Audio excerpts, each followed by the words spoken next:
Robb Ellis is back with the full forecast that we are going to really enjoy. You are, and we've been advertising it. After these storms get out of here, we promise there's nicer weather. Let's recap kind of where we've been and where we're headed for our forecast. Let's take you to some of the temperatures into the mid-70s, but I want to take you to the 76 from Paul Goddard, our weather watcher and storm chaser, by the way, and has a couple of photos to show us some pretty ominous skies. Going to hit one of them here of some very heavy rain that came down in Munster earlier, and then unfortunately we also had this to deal with, some flooding.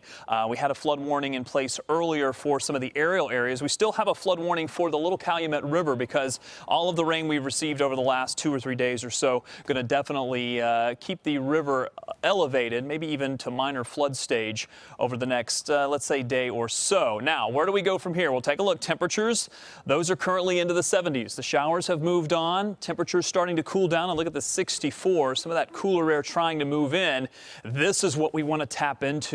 Not only is this cooler air, but boy, it's drier air. And we talk about these dew points. When you see dew points into the 70s, that's still almost tropical air. But if you go a little farther to the north, you get these numbers to come down a bit. This is where the dry air is in, and we're going to tap into that over the course of the next couple of days. Will it be desert-like air? No, but it'll definitely be an improvement from the humidity we've received. You're going to start to notice that tonight. The coolest of the air, the driest of the air will arrive tomorrow, and that'll keep our temperatures from getting up into the 80s, or at least most of you getting into the 80s. Right at 80, I think, is going to be our high temperature. We move this out of here. We keep it dry. We keep it nice and sunny for the next several days. In fact, we're going to go with an 80-degree high.